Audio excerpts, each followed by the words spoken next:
In this video, we shall talk about preamble of our constitution. preamble of our constitution क्या है? preamble क्या होता है? preamble actually प्रस्तावना होता है. प्रस्तावना मीन्स कि ये संविधान का बेस होता है. कोई एक्ट का भी preamble हो सकता है जिसका ये बेस होता है कि संविधान का क्या बेस है, किस पैटर्न, कौन सा पैटर्न ने फॉलो किया है और और क्या इसका प्रिंसिपल्स है. ये सब प्रियम्बुल से हम जान जाते हैं कि बाद में जो लिखा हुआ जो संविधान कोई या कोई एक्ट है वो कैसा होगा, वो किस चीज़ पर बेस होगा, क्या उसका नेचर होगा, क्या उसका स्ट्रक्चर होगा. तो ये हम प्रियम्बुल से जानते हैं. तो प्रियम्बुल हमारे कॉन्स्टिट्यूशन का हमारे कॉन्स्टिट्यूशन का प्रियम्बुल बहुत साउंड बेसिस पर रखा गया है. सबसे पहले ये कहता है कि we the people of India. We the people of India means कि जो पावर जो डिराइव कर रहा है, जो प्रियम्बुल कॉन्स्टिट्यूशन का जो पावर डिराइव कर रहा है वो पीपुल से हो रहा है. We the people of India means कि people sovereignty resides in the people. ये पीपुल में सोवरेंटी रिजाइड्स कर रहा है. तो we the people of India having solemnly resolve to constitute India into sovereign socialist democratic republic and to provide to secure to all its citizens justice, liberty, equality and fraternity. We do hereby adopt and enact to ourselves on ये this constitution. कहने का मतलब है कि ये भारत के लोग कि हम भारत के लोग इस कॉन्स्टिट्यूशन को निर्माण करते हैं. इतना 26 नवंबर 1950 को 26 नवंबर 1950 को हम इनैक्ट करते हैं. मतलब कि कॉन्स्टिट्यूशन हम अपने कॉन्स्टिट्यूशन को अपने आप के ऊपर लाद लेते हैं कि हम इसी के अनुसार चलेंगे. तो ये हुआ having solemnly resolve to constitution. Having solemnly resolve का क्या मतलब हुआ कि पवित्र भाव से हम रिजॉल्व करते हैं, हम प्रण लेते हैं इंडिया को कॉन्स्टिट्यूट करने में, जिसका कि नेचर क्या होगा. नेचर होगा सोवरेन. सबसे पहले तो इंडिया सोवरेन होगा. सोवरेन का मतलब पीपुल में सोवरेंटी तो रिजाइड्स कर ही रही है. इंडिया किसी आउटर कंट्री के आधिपत्य में नहीं रहेगा. किसी के प्रति, कोई बाहरी देश के प्रति कोई लाइबिलिटी नहीं रहेगी. इससे पहले ब्रिटेन के प्रति ये लाइबल था, मतलब ब्रिटेन गवर्नमेंट ही इसको चलाता था. अब वो समाप्त हो गया. लेकिन कॉमनवेल्थ ऑफ नेशंस के हम मेंबर हैं, वो डिरोगेट्स नहीं करता है हमारी सोवरेंटी को. ये सोवरेंटी, ये भारत क्या है? सोवरेन है, सोवरेन देश है. उसके बाद हुआ sovereign constitute India into sovereign sovereign socialist secular democratic Republic. Socialist का मतलब हुआ कि जो पैटर्न ऑफ जो गवर्नमेंट होगा, और मीन्स कि जो पैटर्न ऑफ गवर्नमेंट होगा वो सोशलिस्टिक होगा. मीन्स कि कहने का मतलब है कि सोशलिस्टिक जहाँ पर, और गवर्नमेंट का जो एम रहेगा और गवर्नमेंट जो प्लान जो फॉर्मुलेट करेगी वो लोगों का, वो वीकर सेक्शन के हित में को ध्यान रखते हुए करेगी. तो ये सोशलिस्ट का मतलब हुआ. Having solemnly resolve to constitute India sovereign socialist secular means की धर्मनिरपेक्षता का मतलब हुआ कि हम स्टेट का कोई अपना रिलीजन नहीं होगा, और स्टेट का अपना कोई रिलीजन नहीं होगा, और न ही स्टेट किसी रिलीजन में भागीदार होगा. इसका कहने का मतलब ये नहीं हुआ कि ये स्टेट माइनॉरिटी के लिए जो एक्सेप्शन के तौर पे एक्सेशन के तौर पे है कि माइनॉरिटी के रिलीजन को ये प्रोटेक्ट करेगा। मीन्स कि सोशलिस्ट धर्मनिरपेक्ष जो है ये पॉजिटिव सेंस में है, पॉजिटिव सेंस, और निगेटिवली मतलब किसी के रिलीजन में हस्तक्षेप नहीं करेगा। सभी स्टेट का अपना कोई रिलीजन नहीं होगा, किसी लोगों के रिलीजन में कोई हस्तक्षेप नहीं करेगा, लेकिन माइनॉरिटी के रिलीजन में ये उसके रिलीजन को, चूँकि उसके रिलीजन उसके माइनॉरिटी मतलब माइनॉरिटी उसके इंटरेस्ट को रखते हुए उसके रिलीजन को ये सिक्योर कर सकता है। तो ये हुआ sovereign socialist democratic secular democratic कहने का मतलब हुआ कि प्रजातंत्र एक कॉन्स्टिट्यूशनल गवर्नमेंट, यहाँ पार्लियामेंट्री फॉर्म ऑफ गवर्नमेंट है। तो ये पार्लियामेंट्री फॉर्म ऑफ गवर्नमेंट को अपनाए हुए है, कॉन्स्टिट्यूशनल गवर्नमेंट है। Republic head of Republic president होता है, और प्राइम मिनिस्टर, और वो प्राइम मिनिस्टर के प्रति उत्तरदायी होता है। यद्यपि कि स्टेट का सारा काम उसी के प्रेसिडेंट के नाम से होता है, लेकिन जो रियल वर्किंग ऑफ जो गवर्नमेंट है, रियल वर्किंग ऑफ गवर्नमेंट वो prime minister as a council of ministers के हेड के तौर पे ही करता है।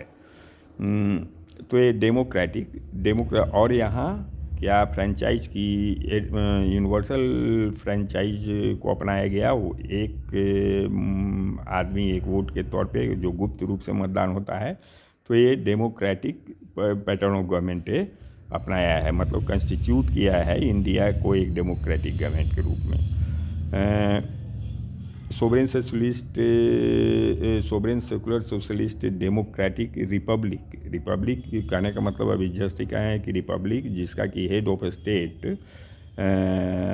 कोई किंग नहीं होता है, कोई हेरिडेटरी किंग नहीं होता है, बल्कि वो चुना हुआ होता है। जैसे कि यहाँ प्रेसिडेंट है, तो प्रेसिडेंट तो ये रिपब्लिक के रूप में मतलब इतना सारा फीचर्स, इतना सारा कैरेक्टरिस्टिक्स इंडिया स्टेट के साथ लैडन है। उसके बाद क्या हुआ कि to secure to all citizens, ये इतना जो फॉर्म ऑफ गवर्नमेंट जो बना, इतना जो फॉर्म ऑफ गवर्नमेंट बनाए, स्ट्रक्चर ऑफ गवर्नमेंट जो हम अपनाए हैं, और जिस प्रिंसिपल से अपनाए सेकुलर डेमोक्रेसी और सोशलिस्ट बेस पे, सोशलिस्टिक प्रिंसिपल पे जो हम अपनाए, तो उसका उद्देश्य क्या है। एक्चुअली उसका उद्देश्य है कि लोगों को इंश्योर टू ऑल सिटीजन्स, जितना भी जो यहाँ सिटीजन्स है उसको सिक्योर करने के लिए, क्या सिक्योर करने के लिए, तो equality, justice, equality of status and opportunity. Equality of status and opportunity कहने का मतलब है कि जो स्टेटस का इक्वलिटी, लोग सभी कानूनी तौर पर सभी को समान रूप से देखा जाता है, और प्लस सभी इक्वल बिफोर लॉ हैं, equality of status, equal before law हैं। और हालांकि फंडामेंटल राइट्स में जब हम आगे जब बढ़ेंगे, फंडामेंटल राइट्स में हम देखेंगे कि स्टेट जो weaker section of the people है उसको ध्यान में रखते हुए इक्वलिटी का डेफिनेशन, पॉजिटिव इक्वलिटी का डेफिनेशन थोड़ा सा बदला है, जो कि पॉजिटिविटी की तरफ जाता है, जो पॉजिटिविटी की तरफ जाता है, मतलब वीकर सेक्शन को थोड़ा प्रोटेक्शन दिया गया है जगह जगह पे कॉन्स्टिट्यूशन में। तो equality of status and opportunity मतलब सभी एज ए क्लास, किसी तरह एज ए क्लास, यदि सिमिलरली सर्कुमस्टांस है एक क्लास, तो वहाँ पर कोई किसी तरह का कोई भेदभावना नहीं किया जाएगा। और अपॉर्चुनिटी मतलब कि जितना भी जो स्टेट का जितना भी जो मशीनरी है और स्टेट का जितना भी जो ऑफिसेज है वो सभी के लिए समान रूप से खुला हुआ रहेगा, मतलब कि सभी के लिए समान रूप से खुला हुआ रहेगा। देखिए ये किसका नाम है?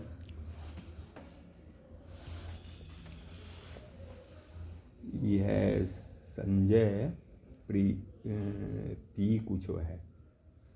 संजय नाम है ना। ये सुनील कुमार ही है ना।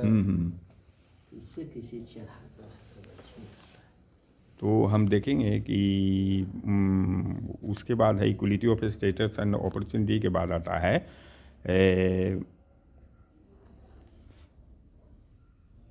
Equality of status and opportunity के बाद आता है justice social economic and political.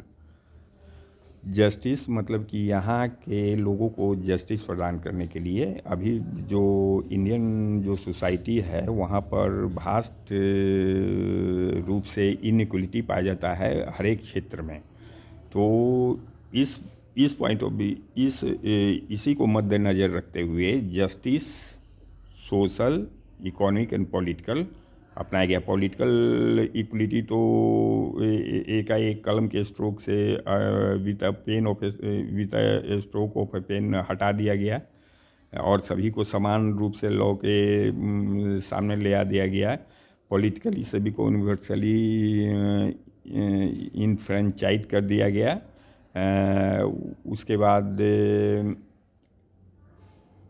उसके बाद जो वीकर सेक्शन के जो लोग थे, लेकिन ये इतना ही हम लोग के सोशल डिस्पैरिटी को समाप्त करने में सक्षम नहीं था। तो इसलिए सोशल एंड इकोनॉमिक जस्टिस का भी लाया, चूँकि जो डाउन ट्रोडन जो क्लास यहाँ के हैं, तो डाउन ट्रोडन क्लास को सोशियली जस्टिस दिलाने के लिए जैसे कि अनटचेबिलिटी को हटा दिया गया, मंदिरों में सबका प्रवेश जो निषेध हुआ करता था उसको हटा दिया गया। तो इस तरह से मंदिरों में या और सभी जो पब्लिक रिसोर्ट्स जो होते हैं, पब्लिक रिसोर्ट्स में भी को भी सही ढंग से को भी समान ढंग से यूटिलाइज नहीं कर सकता था लोग, जो डाउन ट्रोडन सेक्शंस के जो पीपल जो होते थे। तो इसलिए उसको भी हटा दिया गया।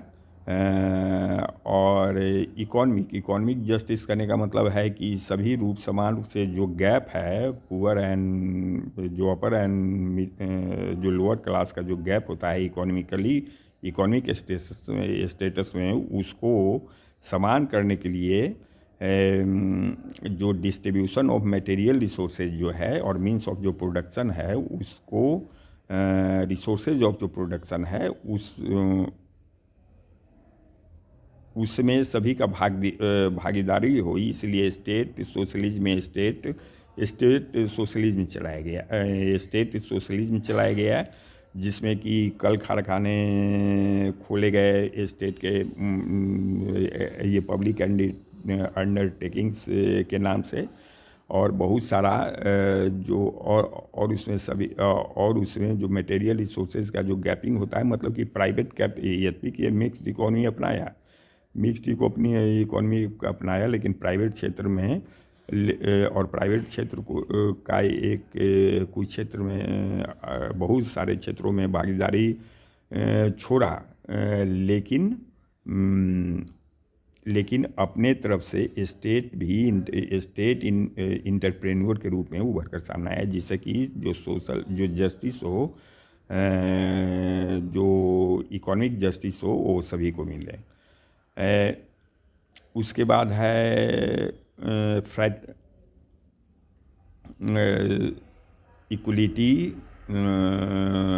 Equality justice. उसके बाद हुआ fraternity, equality justice and fraternity कहने का मतलब है कि हम जो भारत के लोग हैं, भारत जो है अनेक रीजन में बटा हुआ है। ये रीजनल स्टेट्स यहाँ हुआ करते हैं, लैंग्वेज बेस्ड पर लिंग्विस्टिक बेस्ड स्टेट्स है।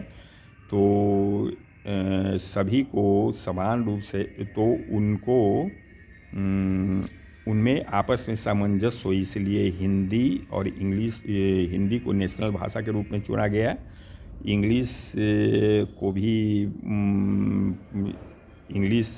भी एक तरह से मेन स्ट्रीम के रूप में काम किया, लोगों को एक सूत्र में बांधने का, हिंदी भी एक सूत्र में बांधने का, यद्यपि की रीजनल लैंग्वेज को भी प्रमोट किया गया कल्चरल और उनके कल्चर और कस्टम को ध्यान में रखते हुए, लेकिन हम लोग आपस में फ्रेटर्निटी बढ़ाने का काम किया गया, ensuring unity and dignity of the country.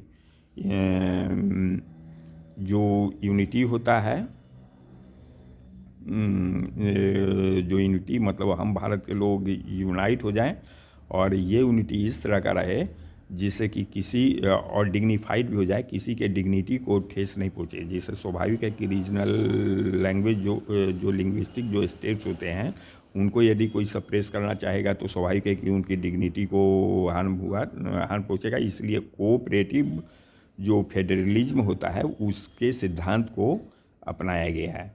उसके बाद है फ्रीडम ऑफ थॉट। फ्रीडम जो है, फ्रीडम संविधान का एक बेसिक फीचर है।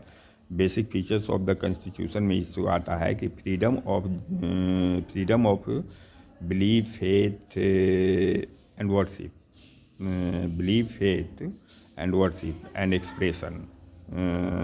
तो यहाँ फ्रीडम एक्सप्रेस, अपने आप को, अपनी भावनाओं को एक्सप्रेस करने के लिए, एक्सप्रेस करने का फ्रीडम है, बशर्ते कि लिमिट में रहना चाहिए, दूसरे को हर्ट नहीं कर रहा है, और सोशल बाउंडेज और सोशल कस्टम या जो कानून है उसके बाहर नहीं जा रहा है तब तक।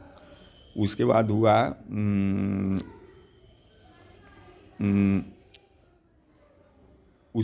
हुआ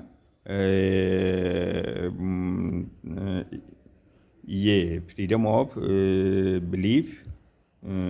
बिलीफ का भी, कि बिलीफ लोगों को क्या बिलीफ है उसमें स्टेट नहीं जाया करता है। तो फ्रीडम ऑफ बिलीफ।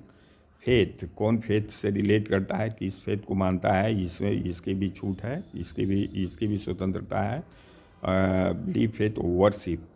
वर्शिप किसकी पूजा करता है, इसके भी छूट है। मतलब कहने का मतलब है कि लिबरलिज्म पॉलिसी को अपनाया हुआ है, लिबरलिज्म पॉलिसी को अपनाया हुआ है जो बेस है। तो ये इंटायर हम देखते हैं कि ये इतना कॉन्स्टिट्यूशन का, तो ये एक तरह से इसी के ऊपर हम लोग का कॉन्स्टिट्यूशन आधारित है। प्रिंसिपल्स और गोल्स जो है, सिद्धांत, गोल तो है स्वाभाविक है, betterment of the people and unification, मतलब सॉलिडिफाई द नेशन। लेकिन हाँ, इसी के ऊपर बेस्ड है, इंटायर सारे थिंग के ऊपर बेस्ड है।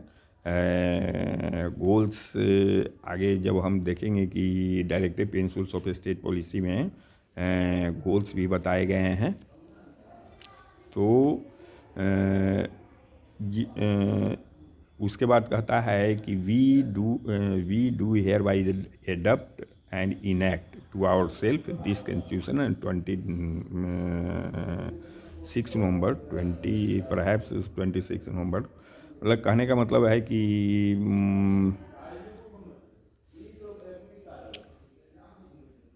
26 नवंबर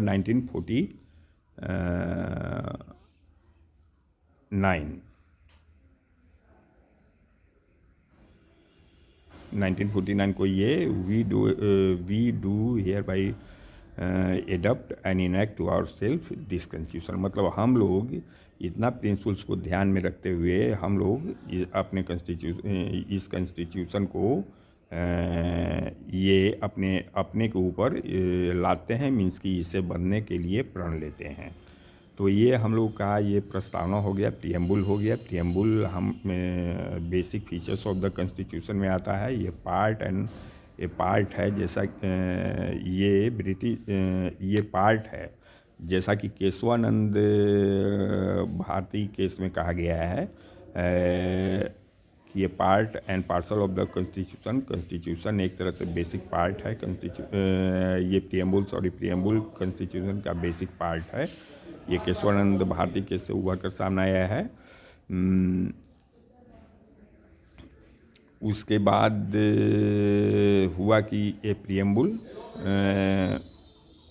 इसी प्रियम्बुल, और ये जो प्रियम्बुल है ये जितना कॉन्स्टिट्यूशन है इसके बाद लाया गया है, इसीलिए ये पार्ट ही माना जाता है। मतलब सबसे लास्ट में इसका इनैक्टमेंट हुआ है। यद्यपि कि ये फर्स्ट चैप्टर के पहले में है, तो ये प्रियम्बुल एक तरह से पार्ट है और basic features of the constitution है। Thank you. इस वीडियो में इतना ही।